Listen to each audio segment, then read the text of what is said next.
This is Rev. Michelle Hopkins. Tonight I discovered something in the southernmost portion of Arizona, near the border of Arizona and Mexico, in the western portion of that border. This is what I discovered. This is a huge prison complex, fully operational, people living there. First of all, there is a road that goes around the entire complex, lined with a fence that goes around the entire complex. Inside that fence and road, there's another road that goes around this portion of the complex. This is portion number 1.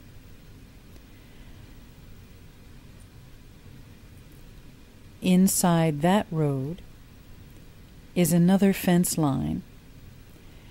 And when you take a look at the fence line, you realize it is bent inward with barbed wire. Very high and bent inward toward the facility, meaning this fence is not to keep people out. It is not to keep people safe. It is to keep people in. That automatically makes it a prison. We have light and camera all along in between this fence line and this barbed wire fence line, which is the basic layout of a prison. Part 1 of the complex, we have 1, 2, 3, 4, 5, 6, 7, and a center building with one large field in the middle. All of the buildings seem to be fairly well equipped. They have central air units on the outsides of the buildings, very bright LED lighting in the yard, and of course lots of guard shacks in the yard and around the entire facility. Look at part 2. It's very different. In this part of the facility, we see outside cages where people can go if they've gotten in scuffles and so forth. Their outside time is spent in a cage. And each one of these barracks has its own fenced-in yard. In area number 3, it would seem to be a little lesser punishment. We have basketball courts. This one actually has people on it. Guard shacks, baseball diamond.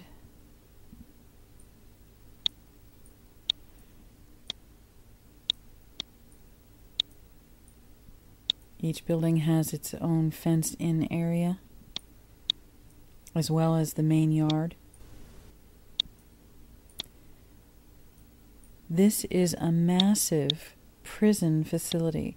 I would say this one is really high-tech. Very high-tech prison facility. I'll show you where the workers live. A little bit more luxurious, with swimming pools here and other recreational facilities and satellite TV. And all of these things didn't really bother me. I saw a lot of Fema vehicles. That concerned me. Now, this is one thing that concerned me. Not just buses for the inmates, but lots of Fema vehicles. These appear to be Fema vehicles, and we find them throughout the facility, driving around the area, Fema vehicles.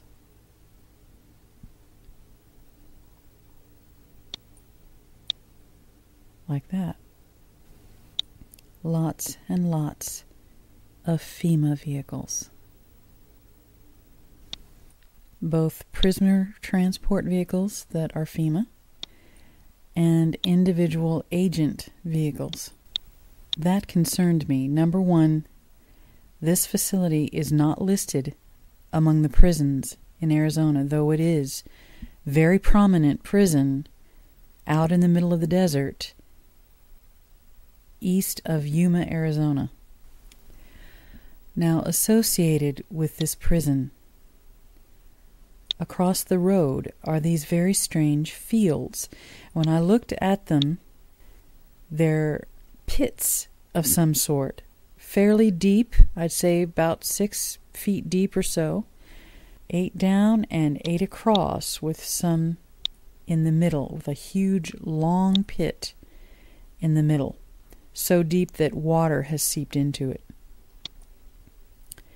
In the middle of these pits is what I believe to be a killing field. This is what disturbed me more than anything else. One of these pits that has been dug down into has a fence around the entire pit. It's an entire pit, just open, where you could bring a great many people to stand around. There's no place to sit.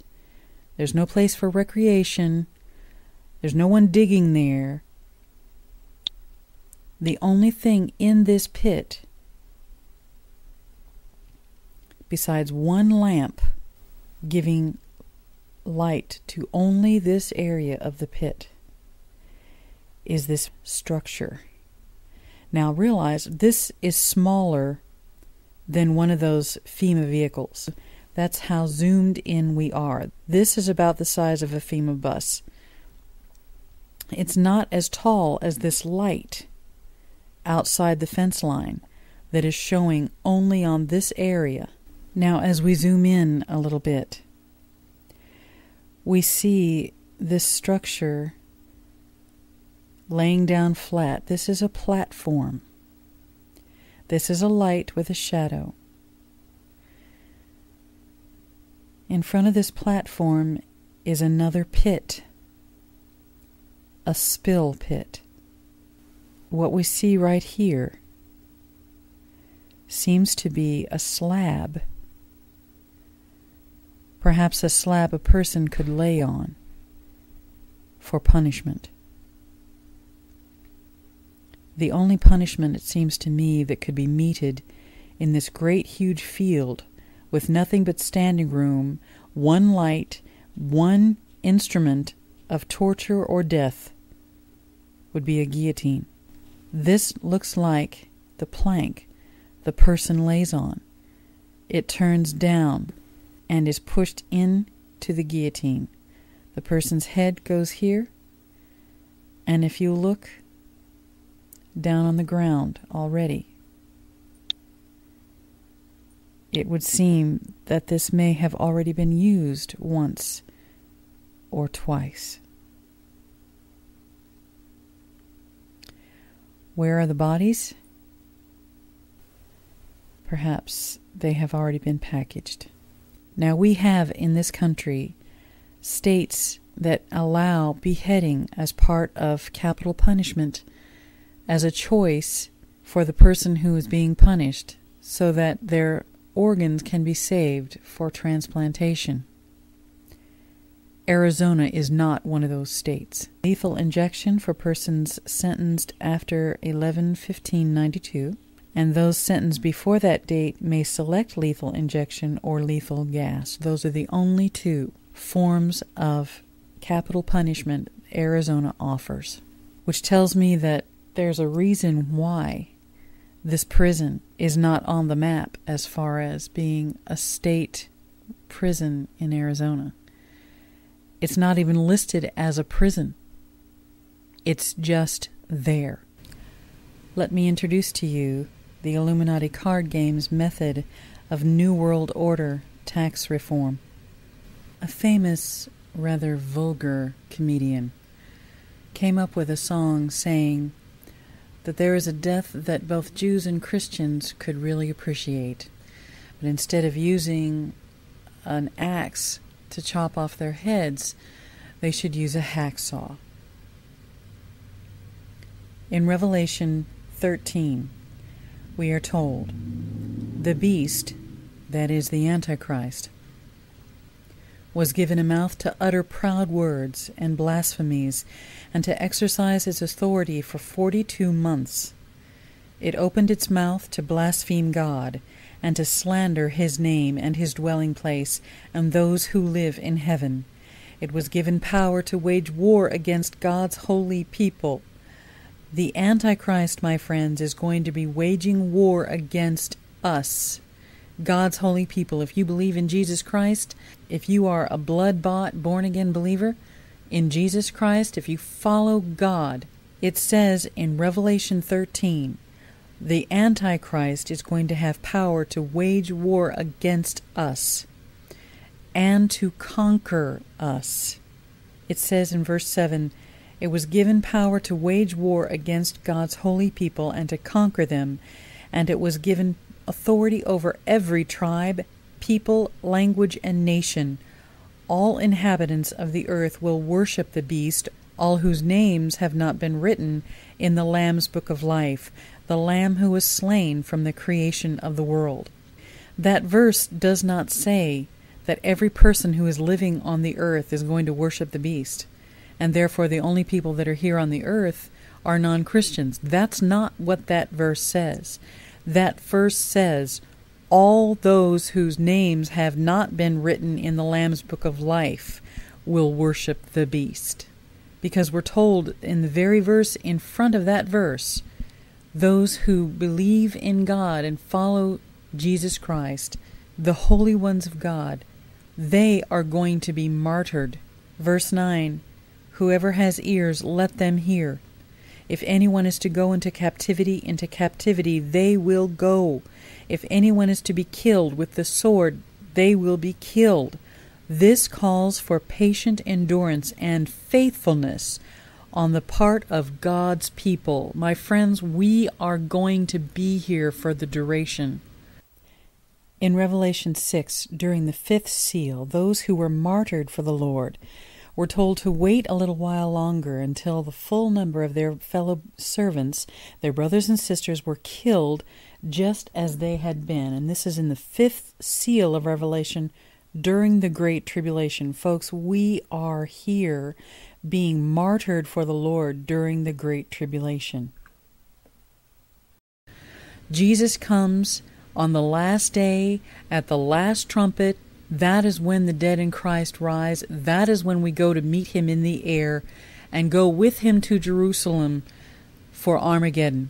And after that, the wedding supper of the Lamb, which happens in Jerusalem, by the way, right after Armageddon, as Jesus takes his throne in Jerusalem for 1,000 years to rule and reign, and we with him who follow him and believe him and who are caught up to be with him, and from that day on are with him forevermore. We are going to be here for the duration, according to Revelation, according to Matthew, according to Luke, and every other prophecy.